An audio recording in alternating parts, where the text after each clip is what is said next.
I am joined by Mr. Altaf Bukhari, the president of Jammu and Kashmir Apni Party. Mr. Bukhari has launched the Apni Party in 2020 after the abrogation of Article 370. Thank you, Mr. Bukhari, for joining us. Uh, Welcome, Mr. Imad. Thank you. Post 5th August 2019, you were the first mainstream politician to come out and, assert that everything was normal, and you spoke about bridging gaps with New Delhi. Uh, do you maintain the view that everything in Kashmir, everything in Jammu and Kashmir is still normal and is progressing as planned? And what do you say about successfully addressing the gaps that you spoke about?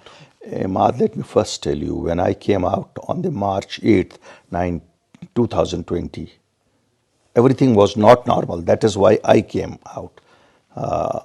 Having said so, why it was not normal? Because 5th of August, as you know, was a bombshell on people of Jammu and Kashmir. We never expected, because people who were ruling us for the last 74 years always said this was something which could never be snatched from us.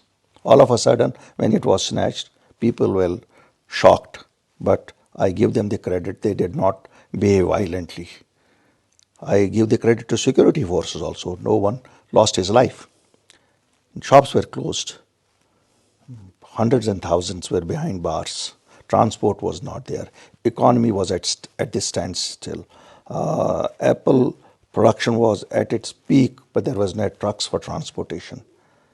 So that was the time when I found that people whom Jammu and Kashmir common masses trusted with their destiny were nowhere to be seen. They took refuge under the guise of being under house arrest, or being in guest houses, or being in hotels put up by the government. I was also under house arrest. There is a general impression I was not. I was also under house arrest.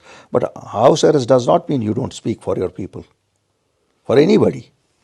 And we tried that they should speak, but came to the conclusion they were not interested. So we picked up the threads to speak for the people, because that is the time when politicians are needed by people. And that is how we came on the forefront. And looking back, when you ask me, looking back at it, we took a lot of dirt and flit on our names, on our reputations. But I think it was worth it, because ultimately truth prevails. And from day one we said,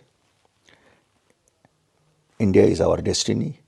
We are destined to live with India. Yes, there are many things which we need to sort out with Delhi with regards to our rights and our other concerns. But that is within the ambit of the Constitution, and that is what Apni Party is doing. And I'm proud to say the narrative which we set, which was the truth. I did not set something which was based on falsehood. Today, every political party is saying the same thing. Unashamedly, everybody is saying the truth. My question, Mr. Bukhari, remains still unanswered. So what I'm asking is that, do you still believe that everything is going normal in Jammu and Kashmir, number one? Number two, do you still, have you been able to successfully bridge the gaps? If you ask me honestly, we have not been able to successfully bridge the gaps. The gaps remain there. But the direction which Jammu and Kashmir has taken from August 5, 2019 is the only direction which suits people of Jammu and Kashmir. In the long term, it is beneficial for us. Like peace has prevailed. For Delhi, peace or no peace does not make a big difference. But for the people of Jammu and Kashmir, peace is paramount. It gets us dividends.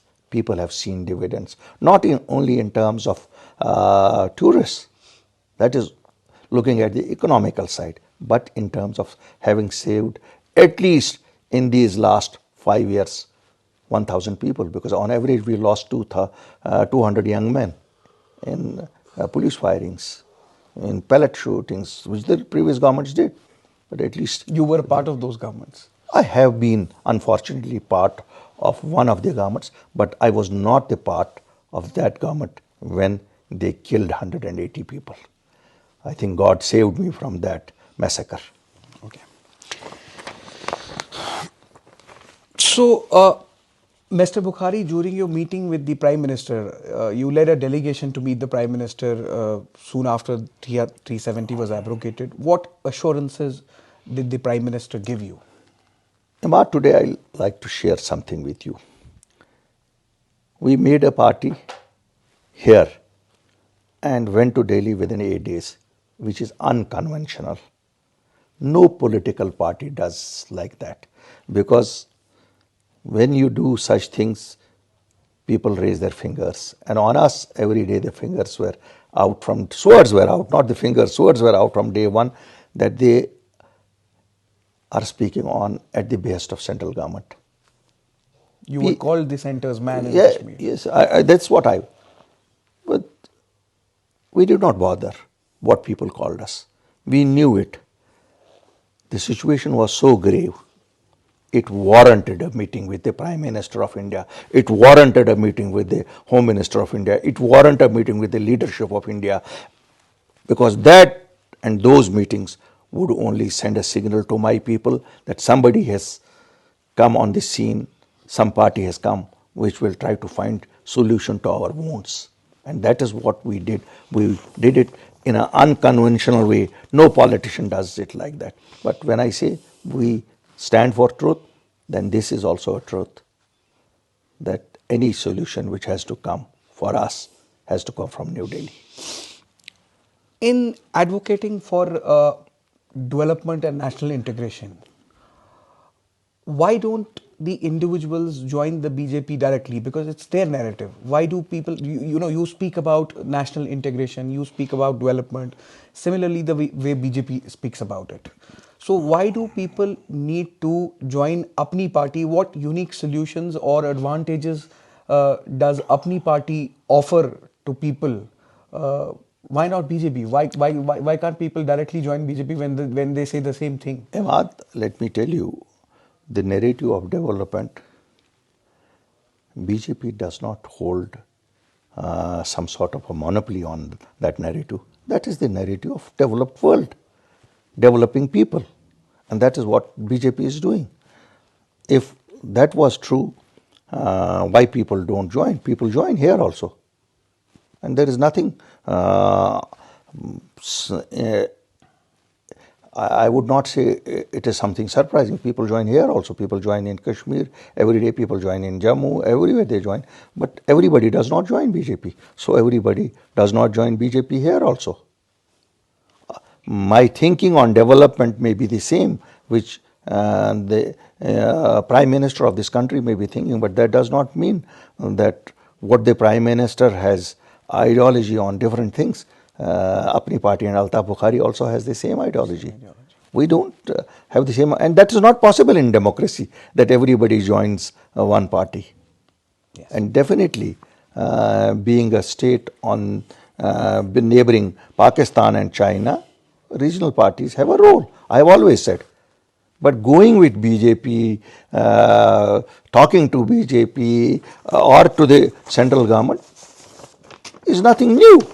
Is nothing new. Everybody has done it, and I have been hearing for last few days news is being made that National Conference tried, BJP, PDP tried. What is so great about it? Every political party does it. Every political party has been doing it. It is just you try to shame each other by showing it, but there is no shame. Why? I see Dr. Farooq Abdullah's they stand very much in harmony with what is happening in the rest of the country. Many opposition leaders are joining BJP. Many opposition parties are joining hands with BJP. So if Dr. Farooq Abdullah also wants to rejoin with them, there is nothing uncommon. I don't think Dr. Farooq Abdullah or National Conference, or for that matter PDP never left BJP. They never left BJP. They joined them in government. They were partners in government. They are partners today also. They are partners in different things, not necessarily what people know. So This is what I say, politics of Well, I'll, truth and deceit. Bukhari Sahab, I'll come to that question later on. We have to discuss that. So I just want to ask you, how do you plan to convince the New Delhi to conduct assembly elections in JNK and give statehood, return the statehood, considering the fact that you have failed to convince New Delhi for even conducting the municipal and block level elections? Ahmad, you are correct, but I don't hold monopoly over New Delhi. New Delhi has its own scheme of things. I have my own scheme of things. I speak for the people of Jammu and Kashmir. I don't speak for New Delhi. And I will always say what suits my people. New Delhi will agree or will not agree. I am not bothered about it, but I will always raise the voice of my people. My people want grassroots democracy. They need elections for the panchayats. They need elections for the municipalities. They need elections for the assembly. I am openly saying, why is BJP scared? If there is a wave throughout the country and if the elections for parliament are to be held, why not assembly elections? In a democracy, any party can win. BJP could win, National Conference could win, PDP could win, Congress could win, and I am sure Apni party will win. Oh, that's a separate question. But see, And convincing New Delhi, it is not something we are asking out of box. This is what has been agreed on the floor of the House. This is what the Prime Minister assured me when we met. This is what the Home Minister repeats every day, that we are committed to it. This is what the Supreme Court also said, that it has to be restored. So it is only our going and talking to them is only a reminder, sort of a reminder. And we keep on. And let us also not forget, the more we would, different political parties remain divided here, more feeble our voice becomes in New Delhi. So my suggestion to political parties is here, let there be a joint voice, at least on few things. Statehood, assembly elections, parliamentary elections, the municipal elections and the panchayats. do you think that we will the assembly elections will be conducted sooner? And do you I feel will that keep we'll on. return the statehood? We are talking on a day when Prime Minister's visit is just 2 days away. I will use this opportunity of your channel to convey my request to the Honorable Prime Minister. Sir, we are waiting for your promise to be implemented. The patience has been too long. Wait has been enormous. Please, sir, do something about both things, statehood as well as the state assembly elections. Mr. Bukhari, in light of individuals formerly associated with the Jamaat-e-Islami and Hurriyat Conference, which are now banned, organizations, they were previously aligned with Pakistan's ISI. There's no doubt about it. Now they are joining your party, and you have been very vocal on, kind of reconciliation with the Jamaat and the Hurriyat, which is in fact a move reminiscent of PDP's assimilation. So how do you justify, what the perceived repetition of what some consider a blunder? Let me first say there is no comparison between PDP's assimilation and Altaf Bukhari's today's call. When PDP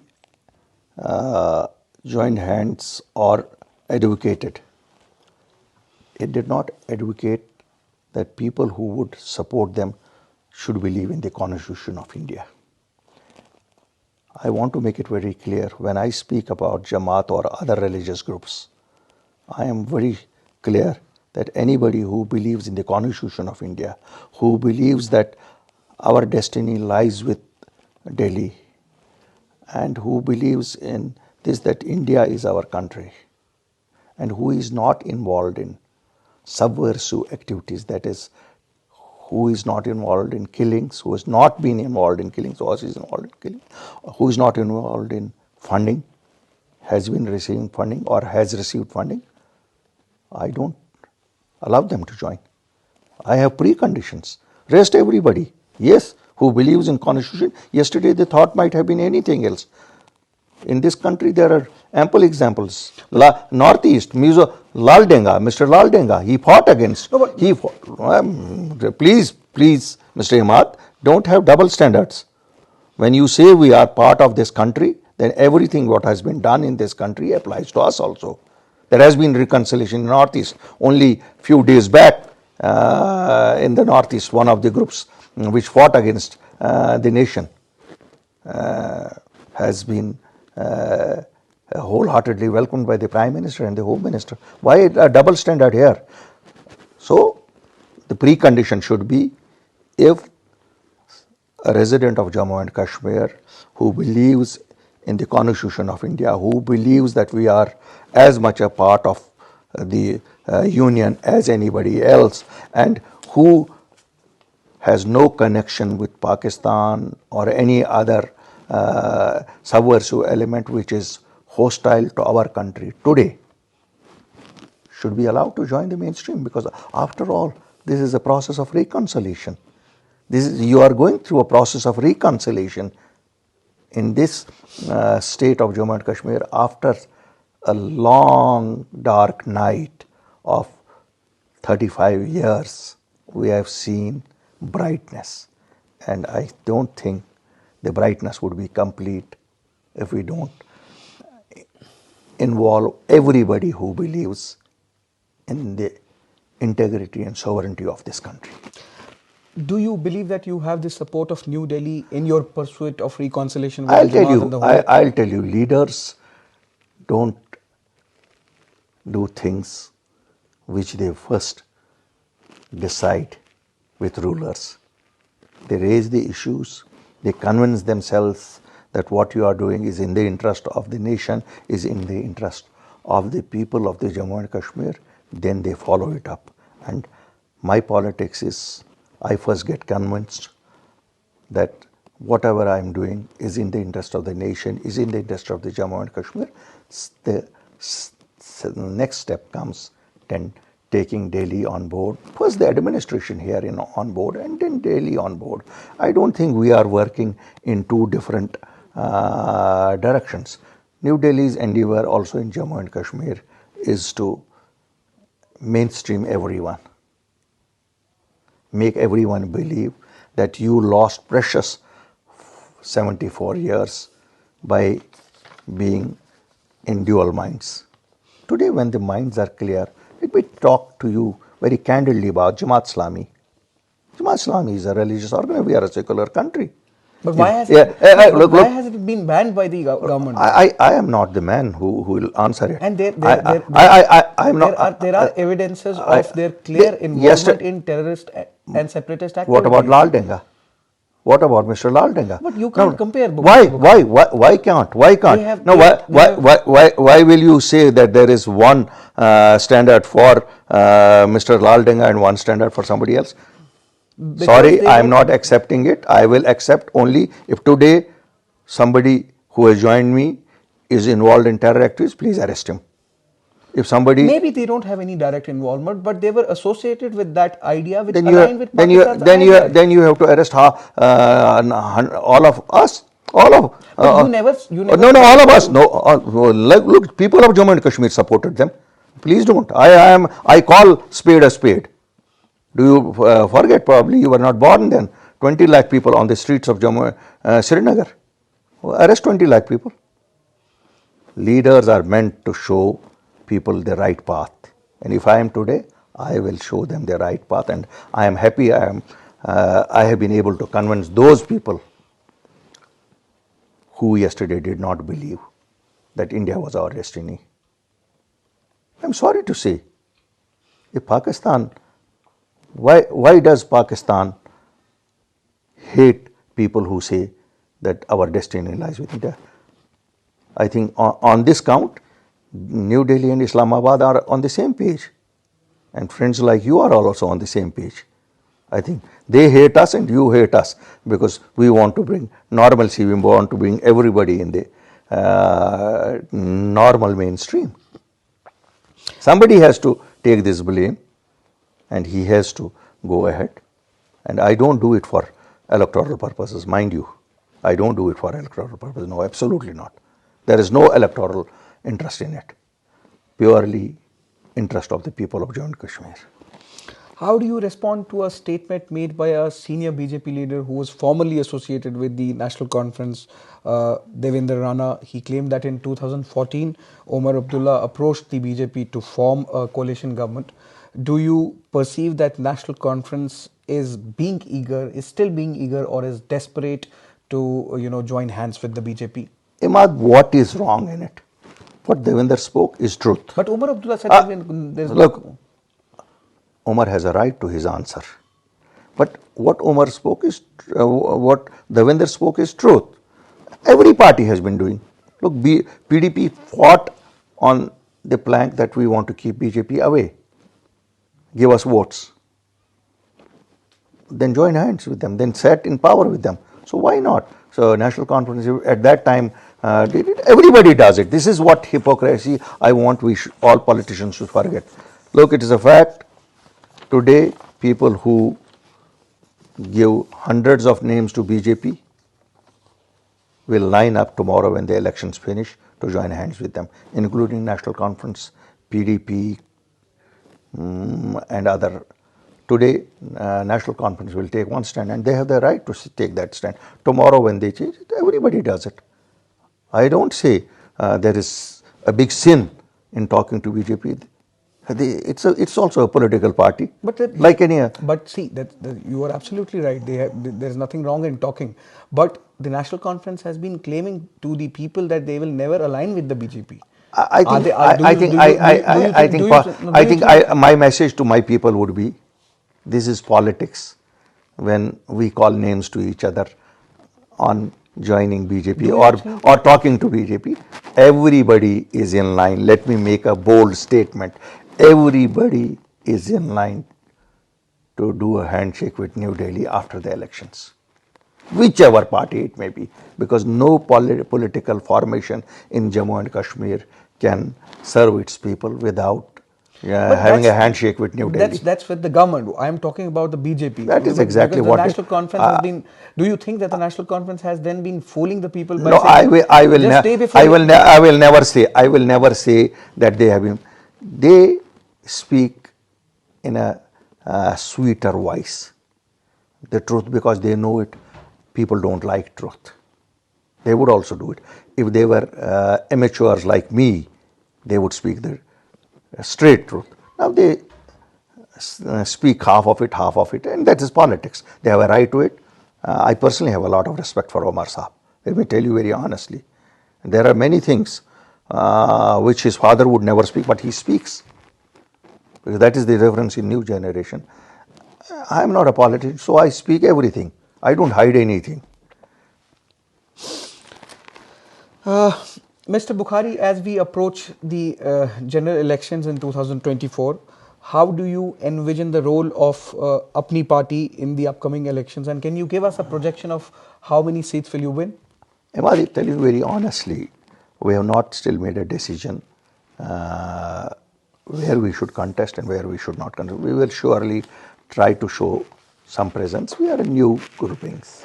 We are in its infancy. A 4-year-old party that is not a very big party per se, but we will make a difference wherever we fight. We will make a difference wherever we fight in Jammu and Kashmir. We will make a difference, but we will take a decision very soon. We are meeting on the 21st and 22nd in Srinagar. The entire leadership is meeting.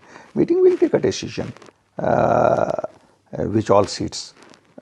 Tell you frankly, our main interest is assembly elections, because that is where we think we can play a role directly for the benefit of our people.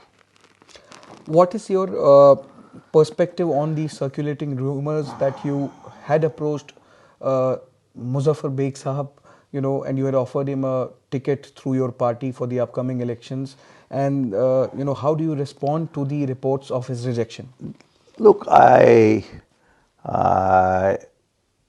would like to say that I would not like to comment on speculations, because we have not still met. The parliamentary board has not met. The parliamentary board of the party will meet. It will decide what to do, what not to do. I think these are all speculations up till the time our parliamentary board meets. So you are on the New Indian. You are saying that you did not approach Muzaffar Beg for you did not offer him a seat through your party Look, for the upcoming elections. in politics, many things are not said, and I will right to hold my views on this. Mr. Bukhari, let me come to your, can you reflect on your 2020 statement, about aspiring to possess the stature of Kashmir's erstwhile Prime Minister Bakshi Ghulam Muhammad? Do you believe you still align with that aspiration, or do you perceive that there has been a change in your standing since then? Ahmad, I'm very grateful to you for having asked me this question, because I would like to set the record straight. What Bakshi Sahab did, I don't subscribe to that. But in terms of development, I am still a fan of Bakshi Ghulam Muhammad Sahab, the late Bakshi Ghulam Muhammad Sahab. I am basically not a politician. I am a businessman who came from a humble beginning.